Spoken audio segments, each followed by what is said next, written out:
So I'm about to start watching Invincible Season 4, Episode 6 now. And Episode 5 was way too insane for this episode to just not be a direct continuation of all the things that happened in there. That's the only thing this episode could be about. Maybe we could see Mark heal up a bit, because he got destroyed. Let's see what happens. They think they are our equals, but they are not even the dust beneath our heels. I'm about 5 minutes in. Currently not too much to talk about. I just wanted to say at this portion of the time, we're getting speeches from Thaddeus and Thrag to their respective people saying this war has officially started and we are on the hunt. We're doing this. And surprisingly enough, well, I guess not surprisingly, because they're very low in their actual Viltrumite people, so they're using a lot of the people that they've conquered, so it's a lot of ship wars going on. Very Star Wars-y battles in space. They're all shooting lasers at each other. And I guess I'm sitting here 5 minutes in trying to talk about this because I wanted to ask the question, do the Viltrumites think they're in the right? I just thought they wanted to show to the world that their might is not to be tested with. Do they want peace, but in the aggressive sense, like a Pain, like a Sasuke type of person, where they're like, I want everybody to hate us and obey us, and therefore we're all gonna get along with each other? Do they want something like that? Which I guess in a sense does make sense to what people have been saying to Mark, because they have been telling him in the past that this is what's best for Earth because the people here are very weak, and under the Viltrumite protection, they'll never have to worry about their resources going low. They'll never have to worry about all these different things that might plague them, sickness, everything else. They'll just survive. Although they would have to caveat work for the Viltrumites unwillingly. And the only reason I'm throwing this question out there is because it was focusing on Thrag a little bit. We got to hear a lot of Thrag speaking within this. This is the first time we've heard him give like a bunch of speech. At the beginning part was a rah-rah to his troops, and then they cut to him by himself a little bit. And he was saying stuff like, I can't believe they want to do this to us, the Viltrumites. We've been helping everybody. What? You've destroyed most planets you've went to. You've enslaved most of the races of the planets you've conquered. What are you talking about? You've helped them. But it really feels like they're bathing in their own words. It really feels like they believe in themselves. They believe the practices that the people before them have preached. They believe the practices of Argol, their leader that died tragically, right? This is all for him. This is all for his teachings and practices. And this is all to prove that the Viltrumites are the strongest. They just had to convince themselves that it's also to help other people out as well by enslaving them. I heard you that night at home with Mom. I'm about 14 minutes in, and by God, I love everything about this episode. It's definitely a lot less tense than the previous episode, but that's because we're in recovery time. We're all relaxing, trying to get our bearings back from the events that happened in the previous episode. Mark is incapacitated. If I had to compare this to anything, this gives kind of forced to death vibes from our Naruto fans out there. When Naruto and Sasuke were both knocked out and Sakura was there trying to defend them from other enemies that might have tried to take them out. It is kind of like that. Since Mark is there incapacitated, Nolan and Oliver had to protect them and kind of fend for themselves on this barren planet full of monsters with no one there but each other to keep them company. A person who said getting with Andressa was a mistake, and Andressa's son. And tensions between these two have already been high since the previous episode, because Oliver was freaking out because he didn't come to see him. He only came to see Mark. He didn't even want Oliver to join in this war against the Viltrumites. He didn't want Oliver in this mess. But each time, even here, each time he's tried to talk to Oliver, each time he's tried to get close to Oliver, Oliver shuts him off. Oliver leaves. Oliver's not eating. He doesn't want to speak to Nolan. And it's a little bit more tense, it feels like, than, he just didn't come to see me. I just thought, hey, it's kind of teen angst emotions are a bit more of a high than a normal teenager maybe. I'm not really sure. But turns out it's something way crazier than that. He was upstairs when Nolan and Debbie were having a talk. He overheard them talking, which means he heard Nolan say getting with Andresa was a mistake. He is pissed off because now he feels like Nolan doesn't want him at all. He feels like he's been unburdened by even being alive at this point. His only two family members, Mark and Debbie, aren't there to console him. The only person who's there is this guy who's constantly said he doesn't want you. He's never came to see you.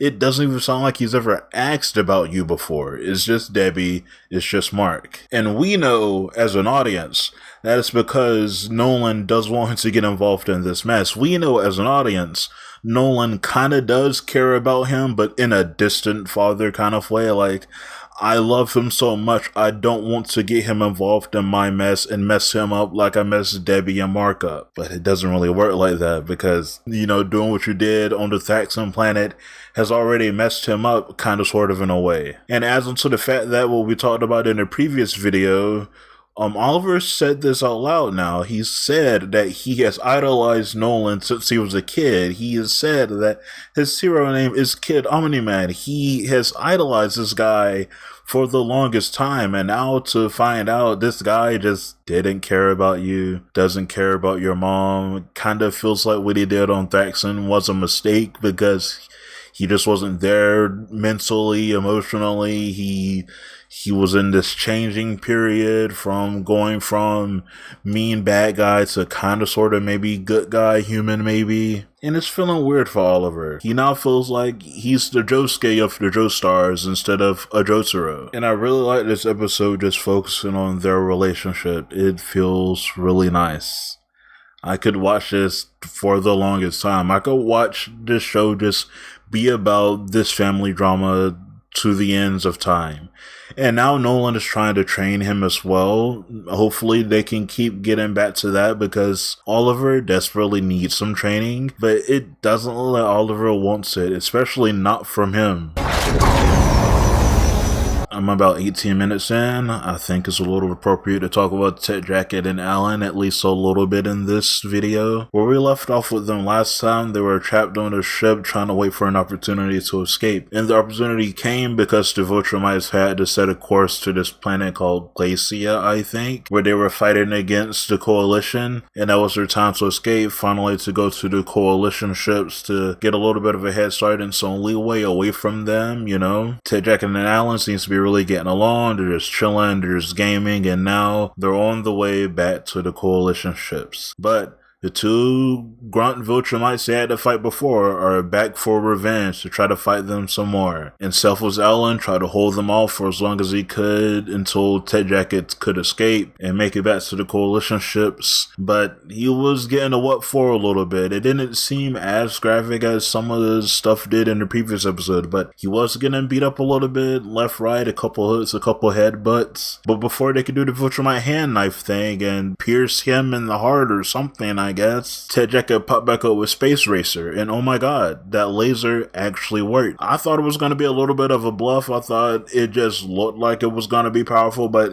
there wasn't really any tests against Viltrumites to see if it was actually going to be useful, but it actually worked. It tore through one of the people and blew up their spaceship. Insane. That was crazy. Really crazy. If my mom meant nothing to you, then why'd you have me? I'm about 27 minutes into the episode now, and I'm starting to realize this episode is going to start showing some of my biases towards the Invincible story as a whole, where I really care about the Grayson family and all of their family drama and stuff going on, and I don't really care about much of the characters, deadass. Which is probably by design because the show is called Invincible, to the point where anytime there is a non-Grayson character on my screen and they're talking and stuff, I'm asking myself, Where's Invincible? Where's one of the Grayson characters? Well, what is Oliver and Nolan doing at this time period? And it's starting to seem like they're getting along a bit better. They had to find something different to feed to Mark since it looked like he wasn't healing that properly. So to do that, they had to go get these eggs from this creature, and Oliver stopped Nolan from killing it, saying, hey, this is a mom. She's just trying to protect her eggs, her youth, her kids, harboring back to his feelings of Andressa, his not knowingness of his mother. He has that bond to his mother, but he doesn't know her that well.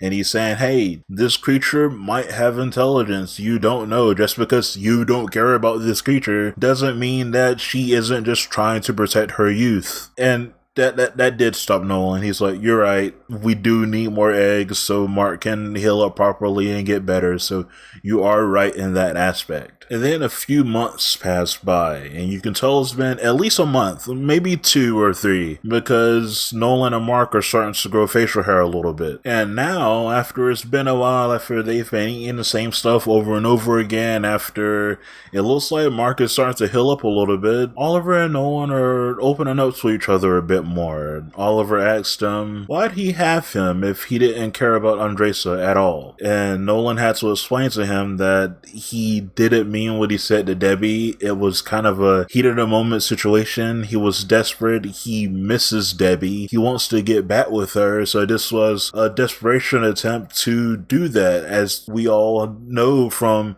different relationships in the past where somebody has made a mistake or somebody has cheated or something. They'll be like, oh, it didn't mean anything. That my heart was in that. That didn't mean anything to me. Like, these are tactics that people do. It makes sense that that was something that he said in the heat of the moment that he may or may not have meant. But it's leaning a bit more on the he didn't mean it side currently. He seems very forgiving. He seemed very downtrodden the whole time for all of his actions that he's caused, because it just seems like he can't get anything right. So he wants to try to kind of sort of make amends with Oliver any possible way he can. He's been very cordial. He's been very helpful with them. He's finally getting Oliver to eat now. He's eating with him finally. Oliver even saying the food is getting good. And then Oliver asks him, could you tell me more about my mom? Could you tell me more about the planet Thraxa? So it seems like all is going well at this point. And it's about halfway through the episode, and last time something crazy happened when everything was all going space and dandy. But there's no way something crazy and bad happens in this episode as well, right? You grew a beard. I'm about 38 minutes in now, nothing really crazy to talk about currently. Mark, thank God, has finally woken up. Apparently it's only been 2 months, so not that long has passed, thank God. But also I guess Mark kind of went into shock when he was fighting Conquest, because he asked Oliver and Nolan when he finally ran into them, who killed Conquest. He was asking Nolan if he was the one that killed Conquest. They were like, no bro, you did. And he seemed to not be able to believe that he was able to do that. And it ended with Nolan telling him, hey, this war is kind of just getting started, my guy. And then it cut back to the Coalition planet. Thetis, Alan, everybody's all kind of in a cheery mood because the Coalition has been kicking the Viltrumites' ass so far. It's been going really well for them. And then it cut to one of the 2 people that are always at the entrance whenever they walk in, the 2 people that are always sitting down, that seems to have control over all of the security system on this Coalition planet. And they turned down one of the satellites. They let the Viltrumite spaceship in. One of these fucks is the traitor. So now the Viltrumites are in here attacking the people of the Coalition planet. And not just like the no-name Viltrumites. Some of them are there as well, but also General Craig, Anissa. They got some big names within here, so like, are these people gonna make it out alive? I think a lot of casualties are about to happen. And hopefully we get an Invincible shonen main character like entrance. You know, they think everybody's doomed, everybody's about to fall, maybe Alan's about to get the what for, and then boom, Mark appears, or Omni-Man, or Oliver, or all 3 of them. That'd be kind of cool.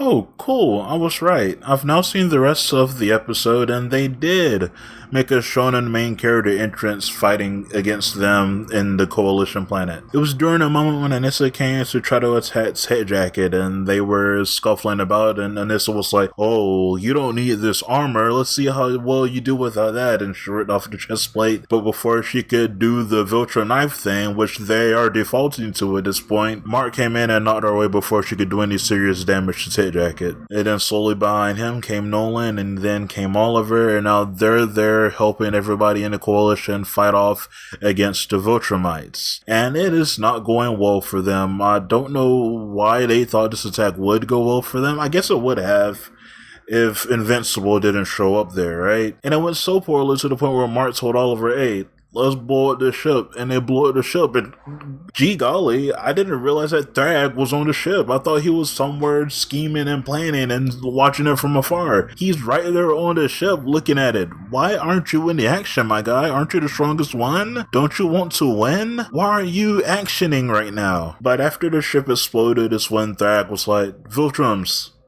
retreat, let's head out. We'll try this again. We'll avenge Argol another time. So they're all recouping back to the Viltrum planet, and now Titus has a new mission. He wants to take Thrag out before he has the opportunity to go get the rest of the Viltrums there to help him out. So they're heading to the planet Viltrum. It's going to be a coming home party for Nolan. It's going to be a coming home party for Titus. It's going to be the first time Mark and Oliver has both been there. Mark feels far away from home. He feels like he's very homesick right now. He doesn't want to go to this planet. Oliver, he says he doesn't really feel like he belongs on Earth. So I think he might feel some sort of a kinship to the way the Viltrum Empire is operated. If they are able to liberate the Viltrum Empire and planet eventually, I feel like I could see Oliver staying on this planet or staying somewhere else other than Earth. I don't know. But, I mean, with this being a very focused battle war episode, there wasn't really much to say about it. The main talking points I wanted to bring up in this episode was about Nolan and Oliver. Those were the main talking points I wanted to discuss. Mark feels different, but I don't really know how to explain how he feels different. He doesn't seem as innocent as he once did, and that might just be because of the beard, that might just be because of the darkness around his eyes. He just seems like he has now seen some shit, and he's now able to dish it out. He's battled, he's bruised, he probably wants to go home, not even a couple of months out. It feels like this recovery process changed him, and I hope for the better. Maybe he just has a bit more of a resolve to win this war. I'd say that much. It feels like he may have more of a personal resolve at this point. Okay, I am now about to start watching Invincible Season 4, Episode 7. This is an exciting moment for Invincible. We're about to go meet Thrag on the planet Viltrum. We're about to see the planet for the first time in current time in Invincible. It's going to be fun. I'm very excited for this. Hopefully this war is epic. Do people still use that word? I do not believe you. I'm about 9 minutes into this episode now, and like, my god, I always forget how cartoonishly evil the Viltrumite is. And seeing his backstory just reminds me of that 100%. There's a couple of things to talk about within this backstory. I'm very surprised that we're getting this backstory entirely regardless. I just kind of thought that we were going to hear about Argol through Thrag's dialogue and Thetis' dialogue itself, but not actually view what Argol was to society. But no, we got that, and we got this brief glimpse of how it was and how Thetis was on his return from some planet. He now has a little bit more sympathy than he did previously, and he's a little bit hesitant for them to kill off a species now. And Argol doesn't like that. Thrag sees his species as something weak, something that should fear them, but doesn't, and Argol agrees. And upon hearing that, Thetis then proceeds to catch Argol lacking and kill him, and then we get this whole weird montage of Viltrumites attacking each other because they're trying to get the weak out, but it doesn't really feel like they're trying to find a sensitive type. It just seems like they're scared to die by Thrag's hand. So they're going to kill other people as well, because like Thrag asked one guy, are you gonna turn on us too? The guy said no. He killed him anyway and said, I don't believe you. Why did you ask then, my guy? So then there was just this whole bloodshed of other Viltrumites killing Viltrumites. This species of beings do not seem smart. They think strength is the only thing that should be respected and feared, but they're also scared of each other. So does that mean, like, it feels like the ones that have survived are the ones that were scared that they were gonna die in the first place. So does that mean that they're actually inferior to whatever else is out there? Or are they just saying that since they survived that they are indeed the strongest ones? Because I really am starting to feel like mentally this race isn't the strongest. They're not the strongest at all mentally, but they don't talk about mental strength. They don't care about mental strength. They just care about the physical attributes. And I don't know why I'm just making this comparison now. Obviously, I can give real world counterparts as well, but we're sticking with other animated stuff. I'm getting really big Fire Nation vibes from here. Another imperialistic nation of people who want us to spread the word of their people across the entire world. Basically, it's just on a grander scale with the Viltrumites. And they're using their strength and numbers to do that. And just like within the world of Avatar The Last Airbender, there were people like Iroh, people like Zuko, who kind of spoke up within the round table during a meeting and got shunned for it, got hated for it, got sent off and became basically a refugee or a traitor until they were able to do something that could bring them back. It's just an interesting comparison to make, and even if we brought in the real world counterparts, I do think we all can see all roads lead to no good things happening for these people. Like, all roads lead to everybody dying. Each time we see something happen in a backstory, when it comes to the Viltrumites, they die. There's a whole group of them that die, whether it's to the Scourge virus, whether it's to this where they're trying to purge the weak away from their society. Every time it's just a whole lot of them dying, and it's something. I will not risk even the smallest chance their empire could rise again. Okay, I'm about 19 minutes in now, and we got a little bit of downtime while they were traveling to the planet. And I think this downtime was very important for two reasons. One, they chose for this time to really build up Thrag, saying this guy is genuinely dangerous. I've seen the reports. Nolan is scared. They're saying, hey, Thrag is 10 times, 100 infinity times worse than you can imagine. So, like, don't go in alone. Oliver, don't try to fight him alone like you did Conquest. Really, we all should stick together and follow this plan 10 toes down, because if we slip up one time, Thrag is gonna have our heads. And this talk is very important because we do need to start building Thrag up a little bit. You know, people online a little bit throughout the past week was saying he was on Fraud Watch. People were saying he seemed a little bit like a bitch when he screamed no in the other episode for Argal's skull, without knowing that's his entire existence is dedicated to Argal. That's his whole thing. But, like, you know, people don't know all of his history like that, so they're gonna say, this guy's a little bit of a bitch. He screamed no emphatically because a skull fell. So we do need to give this moment with the backstory and this talk of them being like, yeah, Thrag is that guy. We should be worried.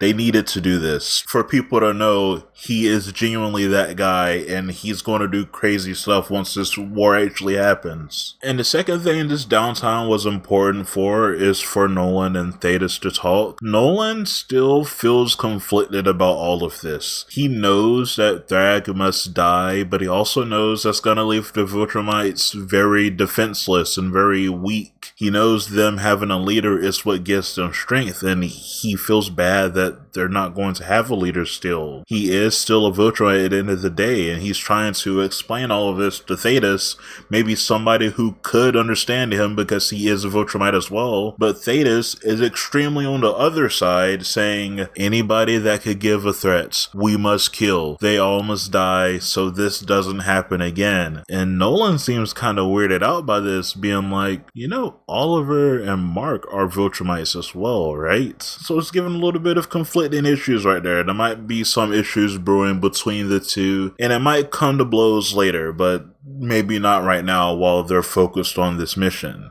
We'll figure it out maybe the minute Thrag is dead or the minute they're about to kill Thrag, because something crazy is going to happen.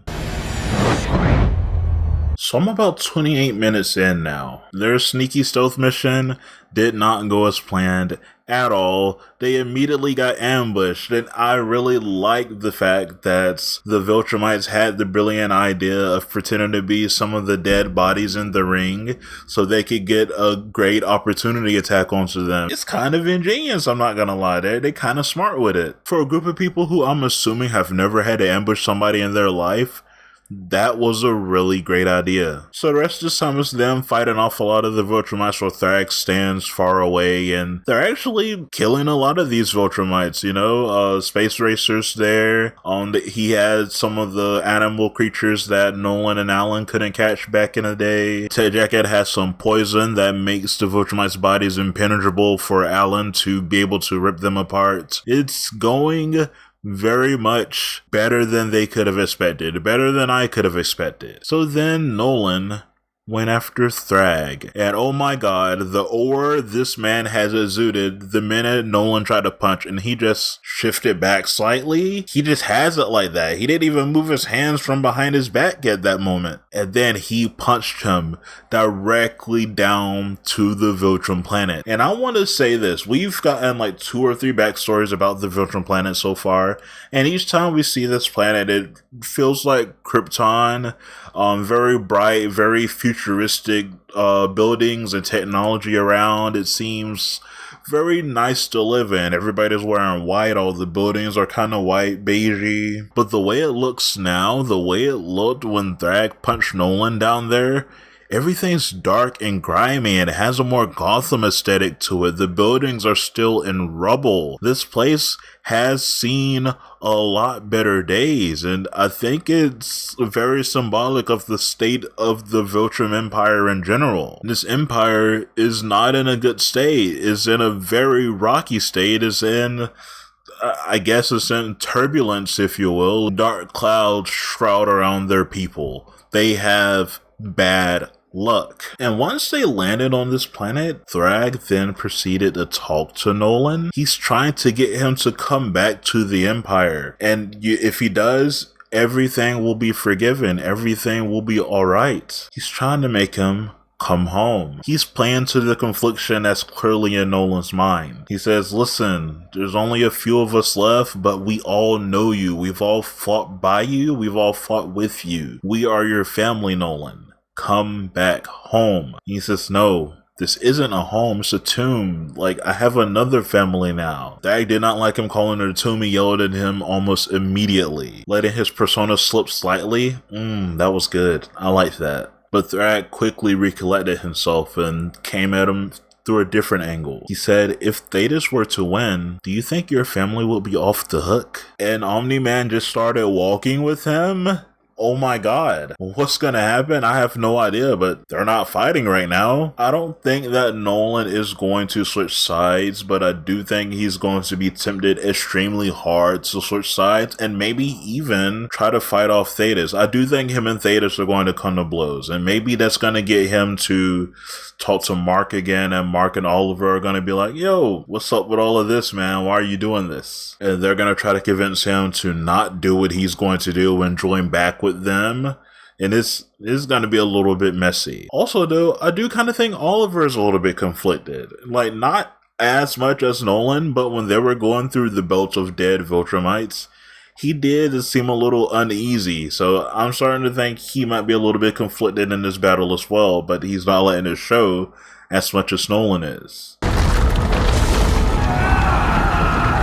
I'm about 40 minutes in now, and what an insane escalation this episode has taken almost instantly. When it cut back to Thrag and Nolan talking, and they were discussing the situation and how they could probably move on, or like the Empire is in trouble. This feels like a gravesite and whatever. Thrag just completely in denial, saying the Empire is just one step from becoming back what it once was, and with him, they can do it. But Nolan said no. So Thrag decided to punch him as hard as he could and sent him back up into space. And when he went back up there, boom, knocked out Oliver, ripped his arm off and broke his face. And he proceeded to throw people around with the most ease. Mark tried to punch him and it didn't do anything, and he said, I'm disappointed. Crazy, because everybody looked at Mark astonished when he said he killed Conquest. So him saying that was nothing to him is alarming if they ever fight again. And I'm saying if they ever fight again because when Nolan awoke and saw the state that Oliver was in, he said, all right, guys, follow me, Space Racer, shoot your laser at this planet. We're gonna blow the planet up. That's the escalation. They followed behind the laser and destroyed the planet, going from the outside to the core to the other side. The Viltrum planet is no more. They blew it up on some Frieza stuff. Crazy. And here's the thing. If the Scourge virus wasn't enough that wiped out nearly 80 to 90% of the Viltrum Empire, if that wasn't enough to change them, why would blowing up their home planet be enough to change them? Could they not just find a new planet and make it their home? Because that's always a possibility. Things do that all the time. That's what conquering is for. That's what invading is for. Like, this happens all the time, no? I'm about 47 minutes in, and my god, whatever facade that Thrag had on earlier is now gone. His planet's destroyed, his entire entity, his entire being feels like it is gone now. So now he's just on destroy mode. He instantly kills Thaddeus. Instantly. We've seen this guy since about season 1 or 2, and he's gone now. Already. Just like that. And now he's fighting Nolan, and Mark's a little bit behind them, and they're trying to double team him, trying to fight him, but it's just not, it's not going well. It's not going well at all. He's did the Viltrumite hand knife thing through Nolan, and he's crushed Mark's eyes, but before he could do any more damage to Mark, he's holding Mark. And symbolically, the Viltrumite planet is right behind him, right above his head. He's looking at the planet and looking at Mark. Looking at the destroyed planet, looking at all the death and chaos that is around, just full of dead Viltrumites, full of dead Viltrumite body parts and stuff. And he's looking back at Mark. And his people come to him and they say, hey, go ahead and kill him. He's destroyed our planet. And he says, there's already too little of us. And he lets him go. The first sign of sympathy in the Viltrum Empire. Thrag has had a little bit of sympathy this entire time. His emotions no longer tied to Argol's skull. He now has to figure out his emotions internally and what the Viltrum Empire really means to him. What does it mean to be a Viltrumite now, where the Viltrumite's world is gone? His mission, his ethos, it feels like it's all gone now. What does it mean to be a Viltrumite? He just floats away and the rest follow slowly after. Does this mean that they're defeated? It doesn't feel like it, but it also kind of does. Their planet is gone, but Oliver's gotten mollywopped, Nolan's gotten mollywopped, Mark, surprisingly, is the least damaged one here out of the three. Thaddeus is dead. Ted, Jack, and Alan are relatively pretty okay. So is Space Racer. Does this mean the war is over? Is everybody going to have to go recollect their thoughts and come up with something else? Is the coalition going to be able to survive without Thaddeus? Like, I have so many questions now, and I'm hoping the next episode can answer at least some of it. They've gone to Earth.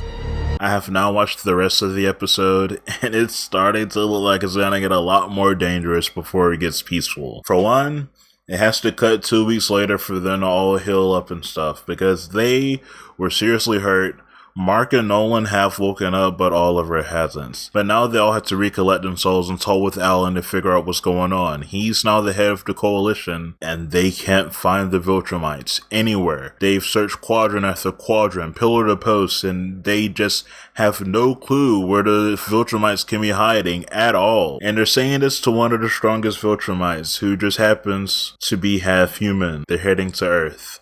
Whether it's to repopulate or not, who knows, but they're heading to Earth. I personally assume it's to repopulate. They're trying to increase their numbers and rebuild the Viltrum Empire from the ground up while on Earth. They're not going to be able to do that very quickly. They're definitely not, but they are going to be trying to do that. How are they going to do that exactly while also trying to fight Mark and Nolan? I don't know. I genuinely don't know.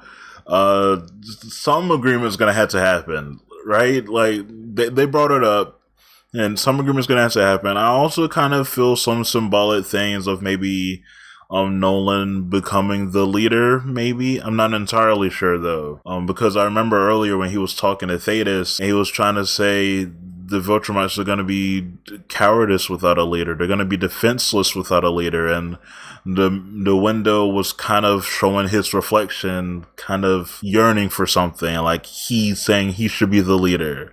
And then again, when he was talking to Thrag, when he was trying to get him to come to his side, and he was saying, who will lead the Viltrumites if I'm not here? Who?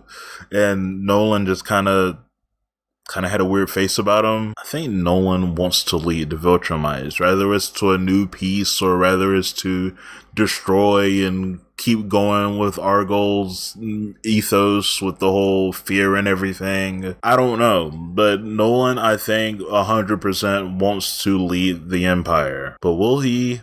Who knows? I'm finally able to get around to watching episode 8, the last episode of season 4. I feel like I vaguely know the story structure of Invincible, so I kind of know what's going to happen, but I cannot wait to see it animated. We're not even sure Thrag's there.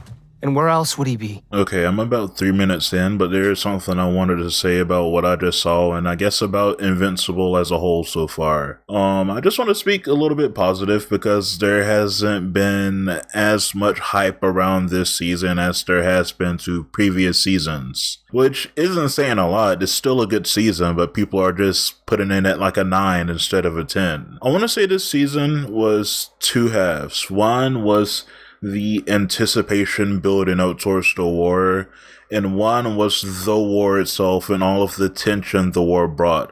I think when people assumed that the Viltrumite War was approaching, they all, maybe the people who didn't read the comics and stuff, including myself, I guess, but I am aware of the basic story. I feel like a lot of people anticipated a lot more of a war, more violence, more bloodshed, more people throwing haymakers at each other, and yes, we did get a planet explosion, but it wasn't an all-out battle, if you will. Like, there were lives lost, but not like important lives, outside of the coalition leader whose name I can't remember currently. But I just don't think this season was about the stakes. If we're thinking about the stakes and the hypes that Invincible has gone through, I think season 3 probably tops this season, but I do think this season did tension really well. And it kind of reminded me of season 1 for that, but tension in a different way, because in season 1, the tension was all about Nolan and his change, and like everybody's kind of afraid of him, and that fear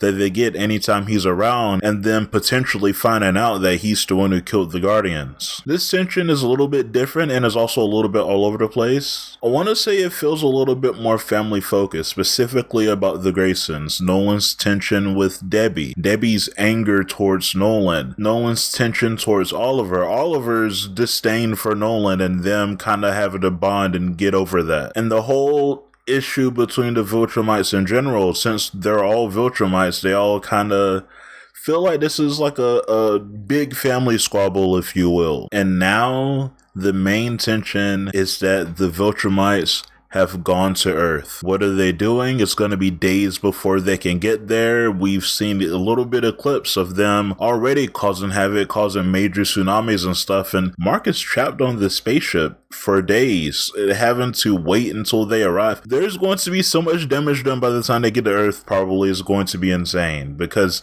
days away and they're already there causing so much havoc. Is there going to be an Earth left? I mean, there has to be, of course, but like, still crazy. They're not here. Okay, so now I'm about 8 minutes in and they're not there. The Viltrumites aren't on Earth, or at least that's what they think. I personally don't think that's the case, but everything seems pretty peachy fine. But then what was that clip at the beginning of the episode? Was that clip Mark's fears? Maybe he was daydreaming? Was that what he assumed was going to happen? But also, here's the thing. What would be their goal at Earth? I don't think their goal at Earth would be to destroy if it was to go to Earth, because if that was the case, why wouldn't he have just killed Mark right then and there?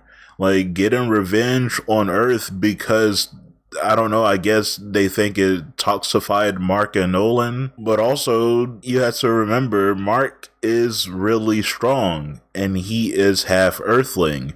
And their whole mission, the mission that Nolan was on, was for him to go find hosts that were very compatible to Viltrumites. So, you know, put 2 and 2 together, and also he let Mark survive because his people were too low already. I kind of think they've already started to try to acclimate towards Earth. I think they're already here. I think they're trying to get along and trying to understand the customs.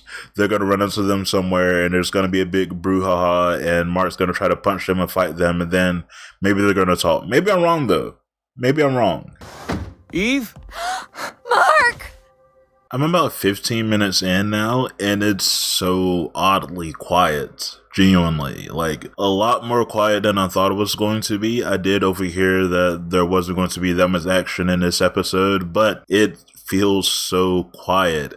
And like I mentioned earlier, it's that tension that feels like it's brewing, because the Viltrumites are there in the back of your head, like, oh, they can show up in any moment, they can show up in any second, and they're letting you know that Mark is terrified of that happening, because he is having like weird like flashes of PTSD-isms of that happening. He imagined Thrag behind Debbie's head like Anissa was to Amber back in like season 3, season 2, and that tension is probably going to be here for the entire episode. And we also have a lot more character drama to talk about, mostly between Nolan and Debbie. I'm not gonna lie to you, I know the story is going to make Debbie go back to Nolan. I don't want it. I genuinely don't want it.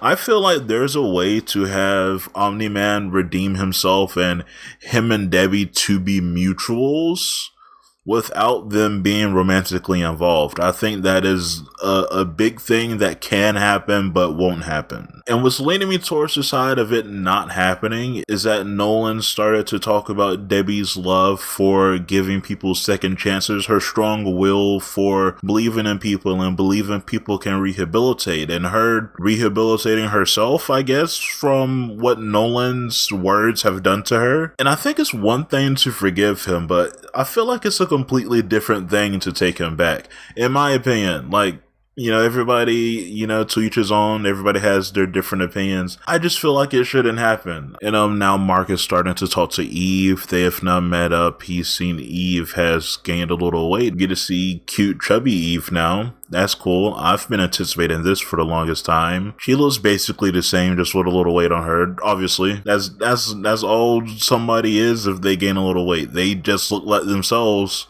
but a little heavier, which is fine. Everybody loves some love handles. Come on now. And I know what Eve isn't telling him, and I feel like she has to tell him by the end of this episode, because that is a big thing that's still going to be weighing her down. And it's that tension that is there. It's like there are unspoken words that she isn't saying to him that she needs to say to him in this exact moment. She missed the opportunity to tell him previously, but now it's the time for her to do that. She just barely mentioned, yeah, I don't know, my powers just kind of returned after a while from being here with my family and trying to take care of them and live a normal life. She never really explained why yet. I had an abortion.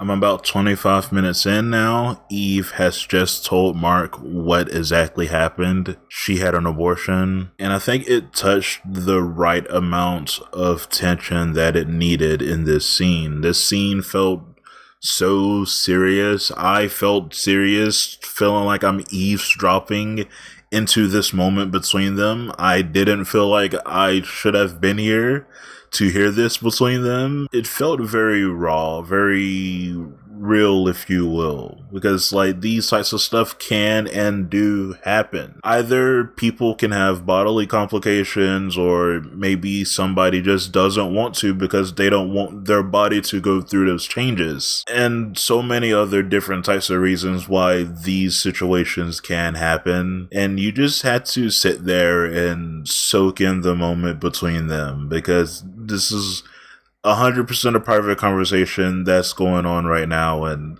whether you think it's a controversial thing or not, it happens, it's impactful, and I feel like this moment makes sense. Everybody acts differently on emotions. She acted in a spur of the moment. She didn't know if Mark was coming back. Her head was going through a downward spiral. She didn't have her powers. She was maybe living with her parents at the time. It was a lot. You know, her dad's breathing down her neck. It was a lot. It was probably a lot. Help protect Earth in case they come. Until then, get the fuck off my planet. I'm about 29 minutes in now, and I wanted to talk about Nolan again because him and Cecil have now talked. Him and Cecil have had a discussion, and I think it's really starting to dawn on Nolan how much of what he has done has affected everyone. You know, like, he has lived, he has felt like he has changed, and he is now different from the person he was back in season 1, but nobody else sees him as that. Everybody else still sees him as that person that killed all those people in Chicago, that person that brutally almost killed his son. And I know some fans are like, oh, everybody's too hard on him, yada yada yada. You have to understand, this guy has killed a lot of people. He was on this earth for like 20 something years, and people found out he was living a lie. They don't know if they can trust him. They feel like they can't trust him. Like, not only has he killed a lot of people, he has also lied, like, for basically 20 years. So it's not just something he can come back and be like, hey, I'm good now, and they're like, oh, thank goodness, welcome back, come back with open arms. Hey, I'm Ars, I'm gonna make you a new suit now. Oh yes, here, Debbie, y'all two get back together. It's not that easy, and it shouldn't be that easy, because if somebody fucks up, they have repercussions to pay. They have consequences for their actions. It doesn't matter how sorry somebody is, they still did it. You can't sit in a court and be like, I understand what I did was wrong and I apologize for it. I have changed tremendously since then. It doesn't work like that. You have still done it. Even on a moral standpoint, it doesn't work like that. And whether everybody does or not, I'm really excited to see the journey Nolan takes next. Yes, we are here. Oh my goodness. What a episode. I have finished the entirety of the rest of this episode, and honestly, I really enjoyed it. This whole episode surrounded Mark and his ongoing anxiety attacks, ongoing PTSD, ongoing flashes of him seeing Thrag come out of nowhere and killing one of his loved ones. He is seeing this constantly, whether it's to Adam Eve, whether it's to William, whether it's to Cecil, whether it's to Debbie. He is constantly seeing Thrag come into his vision and just slaughtering somebody in front of him. He is deathly terrified of this happening towards him. It's this ticking time bomb that he's waiting for it to go off. The tension was at its max for this entire episode, and the tension came to a hold once Mark went flying. He went flying to kind of free his thoughts, free his mind, and he was doing good for the most part until he re-entered Earth's atmosphere and above the clouds there stood Thrag. Him thinking he's having another anxiety attack, him thinking it's all in his head again. He's trying to calm himself down, trying to assume that, hey, this isn't happening to me. But oh boy, is it happening. And Thrag is such an interesting character, because everybody assumed that Thrag was going to be this very menacing, very villainous creature, but really he's a lot more methodical in nature compared to other Viltrumites we know, i.e. Conquest. He might be stronger than Conquest, but his nature isn't to fight. His nature is trying to find the betterments for his people. His nature is to try to think about the future of the Viltrumites. And what he came to figure out was that it's best for the Viltrumites to acclimate to society, for Viltrumites to go hidden between the people. He's told Mark he'll never hear from him or see him or his people again, because they will just be one of them. They will act like one of them. They will play like one of them, work like one of them. They will become humans, basically, to an extent, because they really want to rebuild their people. He's promised them, let's have a truce. I'm not going to try to indoctrinate anybody. I'm not going to try to hurt any of these Earthlings. We're just here to repopulate our people in the best way possible, and that's to basically become one with Earth. And honestly speaking, it'd be weird for Mark to not agree to those terms. I don't know if people have been picking apart that or not, but there was basically no other choice that Mark could have made. Even Thrag kind of said to him, you don't have a choice, but yet you do. Because if he says no, he's instantly going to slaughter the entire world. And Mark can't do anything about it. His fists do nothing to him. Nolan just left the planet with Debbie. These warning stuff are up for no reason at this point, because the Viltrumites are already here. And I really like that for a conclusion for this war. One of my favorite animes of all time is Parasite, the Maxim, and it ended in a similar way where like the whole world was freaking out about these alien parasites that has fallen from the sky and is taking control of all of these different humans, and they're going around slaughtering people and stuff. But one day they just stopped. They had just started acting like humans, and at some point in time people kind of just forgot about the parasites, because they're eating like humans now, they're talking like humans, they're working like humans. They are basically humans at this point, and we're in another situation like that with this. But the difference is between Parasite and this show is still going. Even if Mark has agreed to him, Mark does not trust them. So that ticking time bomb that he's desperately afraid of is still going to be in the back of his head. Every time he sees one, he's going to feel something like they're going to try something. They're going to do something.